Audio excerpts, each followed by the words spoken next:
Let's continue the conversation now. We're joined by two men who know absolutely what we need to talk about at this critical hour. First, from Newsmax Washington, former Defense Department spokesman J.D. Gordon, and Skyping in from Tampa, Florida, we're joined by former intelligence officer Colonel Derek Harvey.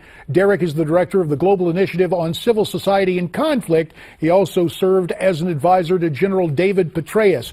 We very much appreciate both of you taking time here on Newsmax Prime. We just heard Pat Buchanan talk about how terrorism is affecting the presidential campaign. Now let's talk about San Bernardino through the prism of our overall national security. We have two people. One a trained pharmacist, the other a county health inspector. They take up terrorism, and earlier today we heard of past plots uncovered for Saeed Farook. Apparently back in 2012, he was prepared to get involved in an earlier attack, but got cold feet.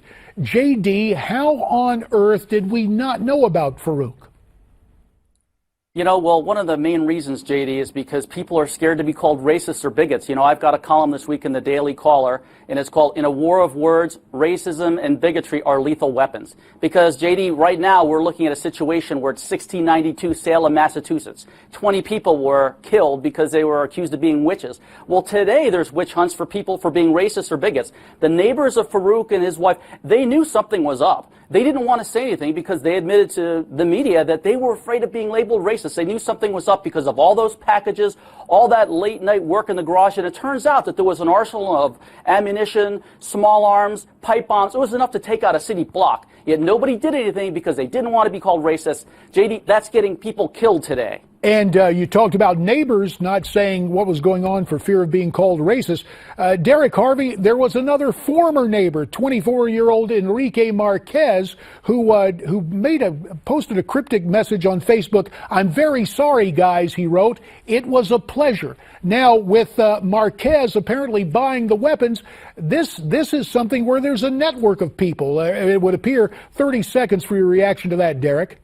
Well, I think, to play off what JD said, I think there's an important element here. It's within the family, and it's within some of these smaller religious communities around the mosque who are familiar with these people, and they are reluctant because of family ties, or they're reluctant because of religious perspectives about turning over a fellow Muslim to authorities, turning them over to the infidel. And that's one dynamic that has to be addressed in building support within these communities. And we'll have to leave it right there for now. We invite both of you gentlemen back to talk about apparently a twisted family tree. You stay with us too. We're coming back.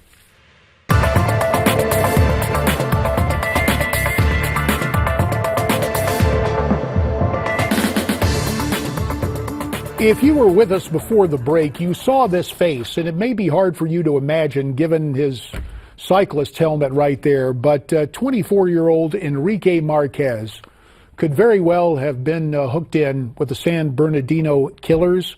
Marquez married a Russian woman whose sister married Farook's older brother. So it is a twisted family tree, and it brings us up to the whole angle that terrorists may be working. That of arranged marriages. Let's talk more about it now with former Defense Department spokesman J.D. Gordon and former military intelligence officer Colonel Derek Harvey. Derek, first to you. We heard about this yesterday in some congressional testimony. Do you think the Islamo-fascists are moving to take advantage of the fiancé visas? Well, I think in this case we have an example of them being successful. Once I heard about this and I got a little bit of the background, my first thought was this was a honeypot. This was set up. And this brings me to this point. You know, we had NSA collection over this period of time, and every case, whether it's the Boston bombing or others, in going back through the data, we find indicators, information that showed that there was something up, and it's always been missed. Retrospectively, doing the autopsy, we see this in this case, where they were talking about martyrdom while they were dating through the social media sites. So we were hearing all the debate, JD, about the collection of metadata and the invasion of privacy. But it looks like in retrospect we miss clues despite some electronic surveillance. Do we just not have enough people monitoring those who are coming here? I think that's part of the problem. I think it's a resource problem as far as not having the manpower available to look through all these. Look, Tashfeen Malik, the wife of Farouk, she even lied on her application. She put an address that wasn't even existent. So I think we should actually halt those fiancé visas from places like Pakistan and Afghanistan, places where we know that radical Islam is very strong. Saudi Arabia, for instance. You know, JD, I think we really have to get to the heart of this, and that's the radical Islam being exported from the Saudis and from the Iranians. The Saudis have spent over $100 billion since the 1970s exporting radical Islam. So we had a lot of Muslims that are hardliners coming into the United States who are not adjusting well here. They're not adapting well here. They want to keep this hardline mentality. So we know where the problem is. We have to pressure the religious leaders in Saudi Arabia or Iran, because if there's one more 9/11 here, those regimes ought to go. Well, let me just tell you something else. Pull back the curtain from Congress under the realm of constituent services. One of the big jobs members of Congress have, helping their constituents get these fiancé visas. So that's why Congress is slow walking this thing. That, and of course the bureaucrats making excuses saying, we checked all the boxes, we did the proper interviews. It's never proper when people are dying. Derek Harvey, let me step back. Let's take a broad view, specifically in the Middle East and Syria. Ted Cruz is running for president. He says if Syrian President Assad is removed from power, ISIS would absolutely take over the country. Is it better to keep Assad in power in Syria? Well, I think President Assad is the source of the problem of the original conflict and remains the major problem in pulling this together. I do not believe that ISIS will dominate in Syria in a post-Assad regime. It doesn't mean it's going to be easy. It's going to take international effort. These situations always require outside powers to influence the outcomes and stay engaged over the long haul, just like in the Balkans. I do not agree with Senator Cruz on that point. Well, you can see a lot of people are looking back, hindsight's 2020. They say some really bad guys had a perverse form of stability right there. And it leads me to something else, J.D. Gordon. Derek mentioned an international effort. We've been waiting for a pan-Arab effort to fight ISIS. Who really in the Arab world is going to step up and fight ISIS on the ground?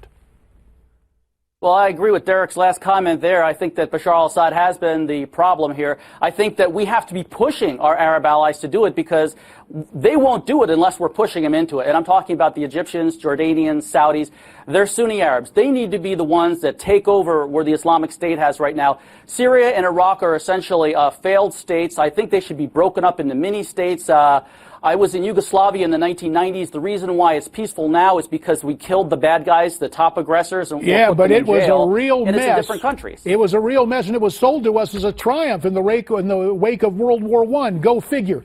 40 seconds, Derek Harvey. Just one thing from you as an intelligence officer. We're hearing talk of ISIS and a dirty bomb. Do you believe ISIS is capable of a WMD attack right here on our homeland? 30 seconds.